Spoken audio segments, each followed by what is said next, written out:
नमस्कार, बहुत स्वागत है आपका हमारे इस खास पेशकश में। मैं हूं आपके साथ अमित शर्मा और मेरे साथ इस समय स्टूडियो में मौजूद हैं ज्योतिषाचार्य डॉक्टर दत्तात्रेय होसकेरे जी। पंडित जी, आपका बहुत बहुत स्वागत है इस खास कार्यक्रम में। नमस्कार।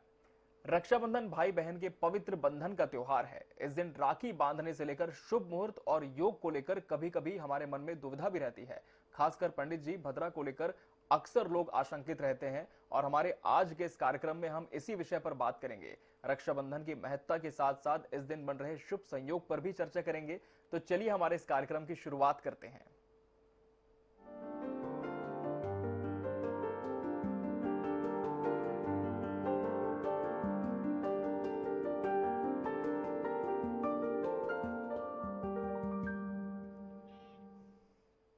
तो इस बार राखी में कौन से शुभ संयोग बन रहे हैं, इस पर हम बात करेंगे ज्योतिषाचार्य डॉक्टर दत्तात्रेय होसकेरे जी से। और जिस तरह से पंडित जी, भारतीय अध्यात्म बहुत प्राचीन है और इस अध्यात्म में समाज के प्रत्येक वर्ग को संबंधित को सुरक्षित रखने के लिए बहुत से अवसर और उपाय दिए हैं और इन्हीं में से एक है रक्षाबंधन का पर्व। किस तरह से हम इसकी जो महत्ता है पंडित जी वो समझ सकते हैं? जी देखिए, रक्षाबंधन का पर्व जो है विशेष रूप से सतयुग और द्वापर से संबंधित है। सतयुग की घटना है जिसमें जो है विष्णु भगवान जो है उन्होंने राजा बलि जो थे उनकी कर्तव्य परायणता और प्रतिबद्धता को देखते हुए उनके साथ पाताल लोक में रहना निश्चित किया था। उसके पश्चात धन की देवी, धन की अधिष्ठात्री देवी महालक्ष्मी जी ने राजा बलि को रक्षा सूत्र बांधकर उनसे ये वचन लिया था कि वो विष्णु भगवान को पाताल लोक से मुक्त करेंगे। ये एक सतयुग की घटना है। इसी तरह से जो है द्वापर युग की घटना है जिसमें कृष्ण भगवान ने रक्षा सूत्र बंधवाया था। ये दोनों ही प्रतिबद्धता और कर्तव्य परायणता, ये दोनों से संबंधित तत्व हैं जिनको आज तक हम अनुसरण कर रहे हैं। तो निश्चित रूप से रक्षाबंधन जो है सिर्फ बहन भाई का पर्व न मानकर यदि हम पूरे के पूरे सामाजिक पर्व के रूप में इसे देखें तो बहुत अच्छा रहेगा। गुरुजन, माता पिता इत्यादि सभी के सभी सम्मिलित हो जाते हैं रक्षा सूत्र की जहां तक बात है। तो इसलिए बहुत ही महत्वपूर्ण पर्व है, एक सामाजिक पर्व है, गठबंधन का पर्व है और सामाजिक दायित्व के निर्वहन का पर्व है। बिल्कुल। और आधुनिक युग में यदि हम बात करें पंडित जी, तो आधुनिक युग में इस तरह के पर्व को हम कैसे देख सकते हैं? कितनी महत्ता इसकी प्राचीन भारत से जुड़ती हुई आज के समय में हम देख पाते हैं? जी जी, देखिए, जहां तक पाश्चात्य सभ्यता का प्रश्न है तो हम सभी ये जानते हैं कि विभिन्न तरह के दिन मनाए जाते हैं, जैसे कि friendship day, father's day, mother's day इत्यादि। लेकिन मैं आपको एक बात बताऊं, ये जो पर्व है विशेष रूप से समर्पित है भावनात्मक दायित्व को लेकर। जब एक बहन अपने भाई की कलाई पर राखी बांधती है तो ये भावनात्मक प्रतिबद्धता है, ये भावनात्मक लगाव है और जीवन में आने वाले सुख दुखों का एक दूसरे से बंटवारा है। तो इसीलिए बहुत महत्वपूर्ण पर्व है और पूरे के पूरे समाज को करीब लेकर आता है। सिर्फ भाई बहन को नहीं, इसमें माता पिता को भी रक्षा सूत्र बांधने का प्रावधान है, गुरु को भी रक्षा सूत्र बांधने का प्रावधान है।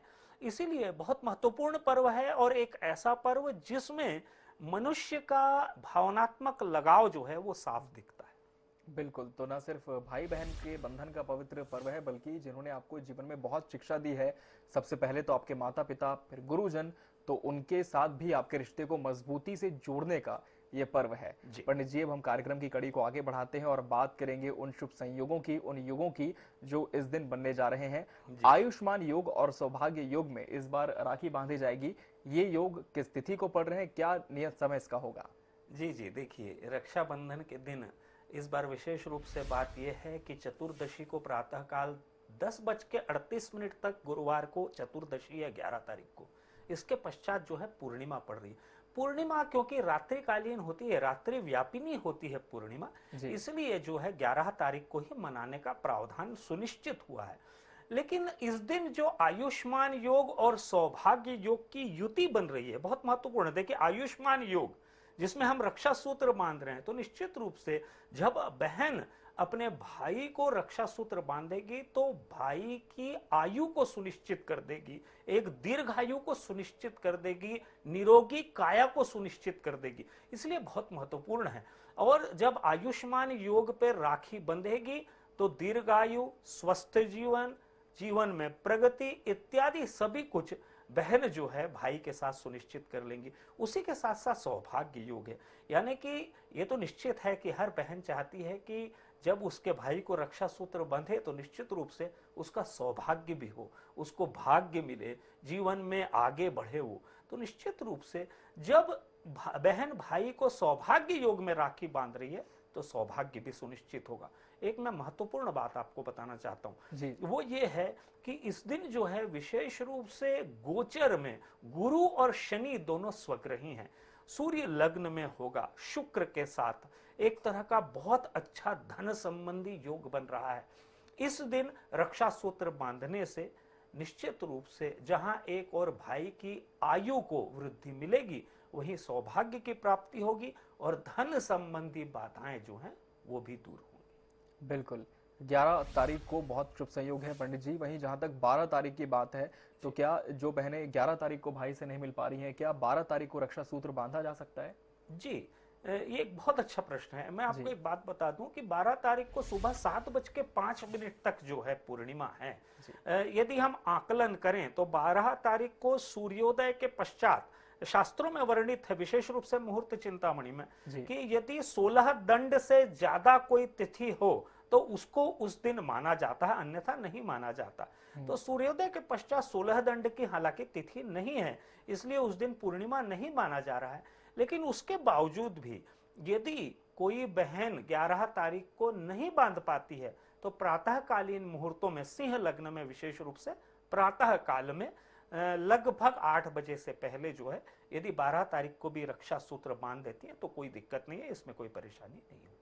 बिल्कुल, तो बहुत बड़ी दुविधा अपने दर्शकों को भी दूर कर दी, क्योंकि अक्सर ये होता है कि संयोग और योग को लेकर लोग बहुत ज्यादा परेशान होते हैं कि अगर हम राखी के दिन छूट गए रक्षा सूत्र बांधना तो किस दिन और हम कर सकते हैं, अगले दिन, और समय क्या होगा। तो जिस तरह से पंडित जी ने बताया कि सुबह 8 बजे से पहले आप रक्षा सूत्र अपने भाइयों को बांध सकती हैं, उनकी दीर्घायु की कामना कर सकती हैं।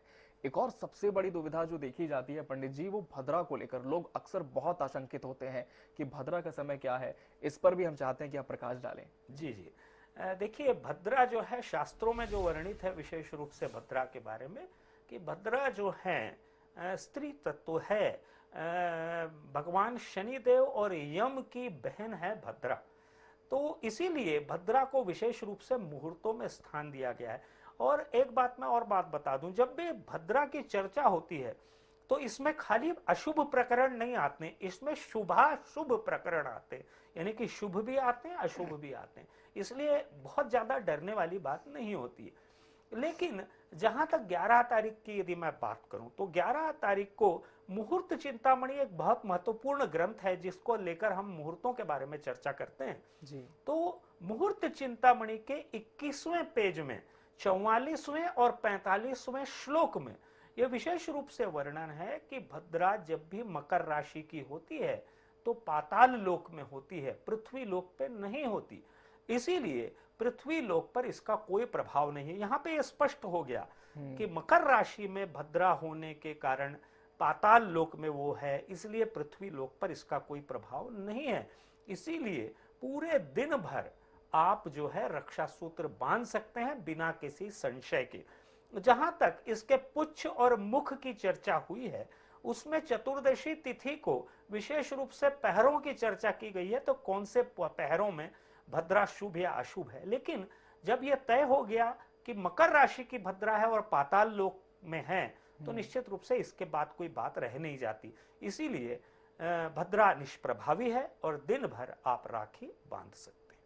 चलिए, तो ये बहुत बड़ी दुविधा पंडित जी ने दूर कर दी कि भद्रा का जो प्रभाव है वो पाताल लोक में होता है और शास्त्रों में वर्णित है कि पृथ्वी लोक पर इसका कोई भी असर देखने को नहीं मिलेगा। तो आप बिल्कुल भी हिचकिचाए नहीं, डरे नहीं और दिन भर इस पर्व को बहुत आनंद और उत्साह के साथ आप मना सकते हैं।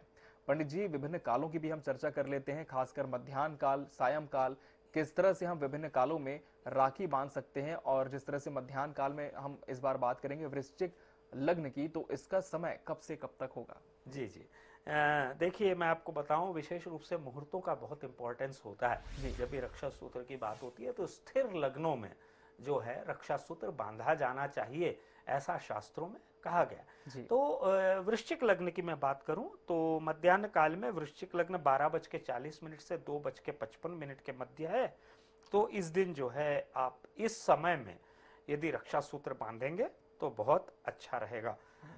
और मैं आपको सायंकाल का भी मुहूर्त बता देता हूँ। जी। सायंकाल जो है कुंभ लग्न का मुहूर्त है, ये भी स्थिर लग्न का मुहूर्त है।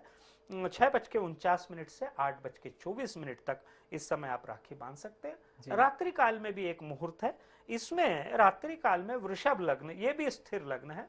वृषभ लग्न में जो है आप 11:38 से रात्रि मध्य रात्रि 1:37 तक आप जो है रक्षा सूत्र बांध सकते हैं। ये 3 मुहूर्त विशेष रूप से। बिल्कुल, तो तीनों मुहूर्त की भी हमने बात कर ली और वचन और प्रतिबद्धता को समर्पित पर्व की कथा भी हम पंडित जी से जान लेते हैं। जिस तरह से शुरुआत में ही उन्होंने वर्णन किया था, इसके अलावा भी पुराणों में इसका क्या महत्व है, इस पर भी हम चाहते हैं पंडित जी आप प्रकाश डालें। जी जी, देखिए विशेष रूप से विष्णु धर्मोत्तर पुराण और अन्य कई पुराणों में कथाओं का जिक्र है जिसका संबंध रक्षा सूत्र बांधने से है। जब राजा बलि को विष्णु भगवान ने छला, उसके पश्चात ये तय हो गया कि राजा बलि ने जैसे ही समस्त चीजें अर्पण कर दी विष्णु भगवान को, तो ये तय हो गया कि राजा बलि जो हैं वो जो है धर्मपरायणता, कर्तव्य परायणता को लेकर बहुत ज्यादा बलि हैं वाकई में। तो उसके पश्चात विष्णु भगवान ने उनको ये वरदान दिया कि आप, क्योंकि मैं आपसे प्रसन्न हूं, क्योंकि आपने सब कुछ सर्वस्व त्याग दिया मेरे लिए और स्वयं पाताल लोक जाने को प्रशस्त हो रहे हैं, इसलिए आप जो चाहे मुझसे मांग ले। तो राजा बलि ने उनसे यह वरदान मांगा विष्णु भगवान से कि आप भी मेरे साथ पाताल लोक चलें द्वारपाल बनकर। तो विष्णु भगवान जो है पाताल लोक चले गए। यहां लक्ष्मी जी व्यथित हुई, उन्होंने तय किया कि कैसे जो है मैं विष्णु भगवान को राजा बलि से छुड़वाऊं। उन्होंने रक्षा बंधन के दिन यानी कि श्रावण मास की पूर्णिमा को राजा बलि को रक्षा सूत्र बांधकर उनसे ये वर मांग लिया कि विष्णु भगवान को वो छोड़ रहे हैं। इस तरह से विष्णु भगवान जो है एक बहुत बड़े बंधन से मुक्त हुए और स्वर्गलोक में पुनः प्रस्थान कर गए। ये एक बहुत महत्वपूर्ण कथा है, इसीलिए कहा गया येन बद्धो बलि राजा दानवेंद्रो महाबलः तेन त्वाम प्रतिबध्नामि अनुबध्नामि रक्षय माचल माचल। इसलिए यह श्लोक जो है रक्षा सूत्र बांधते समय बांधा जाता है। एक द्वापर युग की भी कथा है कि उसमें जो है कृष्ण भगवान ने जो है जब उनको चोट लगी थी और उनको एक साड़ी के पल्लू से उस घाव को बांधा गया था, तो उन्होंने वरदान दिया था कि श्रावण मास के पूर्णिमा को कोई भी बहन यदि अपने भाई को रक्षा सूत्र बांधेंगी तो उससे दीर्घायु होगी, मनोकामना पूर्ण होगी और जीवन में भाई बहन के संबंध जो है मजबूत होंगे। ये 2 कथाएं बहुत महत्वपूर्ण हैं और इनका अनुसरण प्रत्येक व्यक्ति को करना चाहिए। बिल्कुल पंडित जी, हम चाहते हैं कि एक बार फिर से उस मंत्र का भी आप उच्चारण जरूर कर दें जो रक्षा सूत्र बांधते वक्त हमें पढ़ना चाहिए, जिससे कि उन्नति और दीर्घायु प्राप्त हो। जी, मैं मंत्र पुनः कह देता हूं। जी, येन बद्धो बलि राजा दानवेंद्रो महाबलः तेन त्वाम प्रतिबध्नामि, इसके बाद अनुबध्नामि अवश्य बोले, अनुबध्नामि रक्षय माचल माचल। इस मंत्र का उच्चारण करें रक्षा सूत्र बांधते समय, आपकी जो रक्षा सूत्र बांधने की प्रक्रिया है वो पूर्ण हो जाएगी। बिल्कुल। और भाई बहनों पर तो हमने बहुत बात इसमें की है, लेकिन जिस तरह से पंडित जी आपने बताया कि हम माता पिता और गुरुजनों को भी रक्षा सूत्र बांध सकते हैं और प्रतिबद्धता ले सकते हैं, हम चाहते हैं कि उसकी भी जो विधि है, किस तरह से हम ये रक्षा सूत्र बांधे, वो भी आप हमारे दर्शकों को बताएं। जी, विशेष रूप से मैं कहूं कि जब बहन अपने भाई को बांध रही है तो स्वयं पश्चिम दिशा में मुख करे, भाई का मुख जो है पूर्व दिशा में हो, रक्षा सूत्र बांधे। गुरुजन या माता पिता को करें तो सबसे पहले माता पिता और गुरुजन को एक आसन दे, आसन पर उन्हें बैठाएं, बैठाकर सबसे पहले उन्हें प्रणाम करें। प्रणाम 2-3 तरह के होते हैं। विशेष रूप से एक सामान्य प्रणाम होता है जिसमें शीश नवाकर जो है प्रणाम किया जाता है। यदि आप साष्टांग प्रणाम करेंगे तो इसमें बहुत अच्छा रहेगा।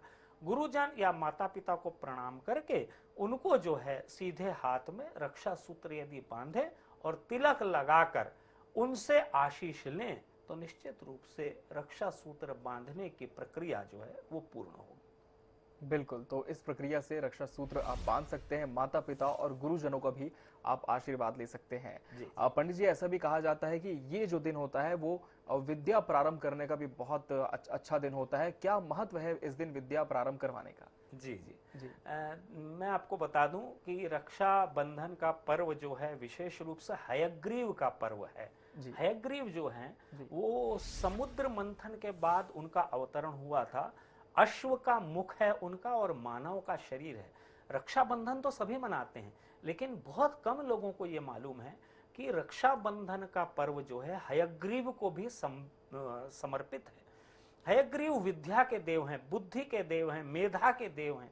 इसलिए विशेष रूप से इस दिन जो है, यदि आप छोटे जो बच्चे हैं या बड़े बच्चे हैं जो अपना अध्ययन कार्य प्रारंभ कर रहे हैं, उनकी जिह्वा पर यदि आप चांदी की छड़ी से या चांदी की चम्मच से शहद से एम लिख लें, ऐनक का ए और उसके ऊपर बिंदु, जी। ये यदि लिख दें तो निश्चित रूप से इससे लाभ होता है। इस दिन श्रावणी उपाकर्म भी होता है, यानी कि इस दिन आप जनेऊ भी पहन सकते हैं। तो निश्चित रूप से ये सारी की सारी प्रक्रियाएं जो हैं, इससे मनुष्य को लाभ होता है और जीवन में मेधा, विद्या, बुद्धि इत्यादि की प्राप्ति होती बिल्कुल।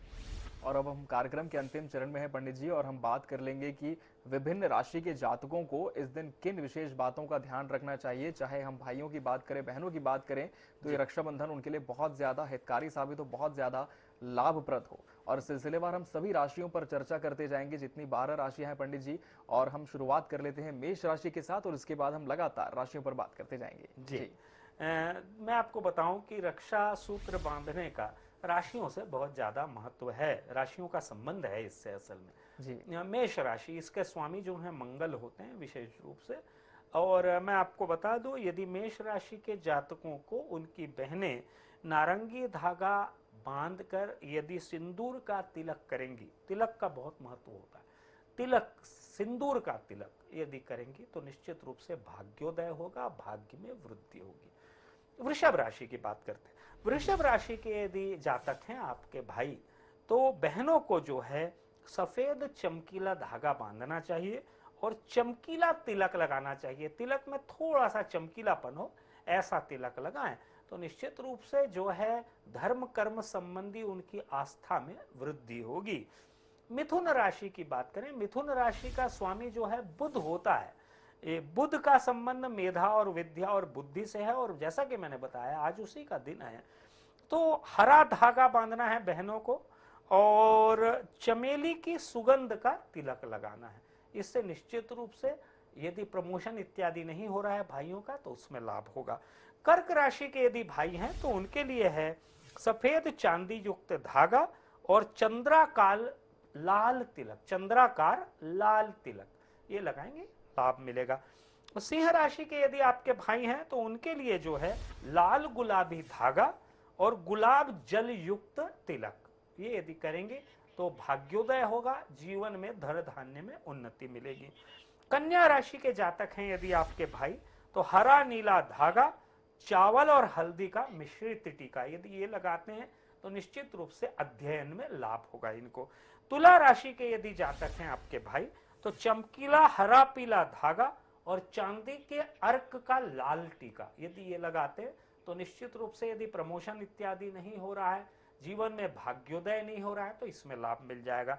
वृश्चिक राशि के यदि भाई हैं आपके, तो लाल पीला धागा और शहद युक्त लाल तिलक इसको लगाएंगे, निश्चित रूप से लाभ मिलेगा। यदि धनु राशि के आपके भाई हैं तो उनको केसर युक्त पीला तिलक और हल्दी चावल का तिलक लगाएंगे और केसर युक्त पीला धागा इसको बांधेंगे। अब मैं बात करता हूं मकर राशि के जातक हैं यदि आपके भाई, तो उनके लिए नीला चमकीला धागा और रूली का तिलक।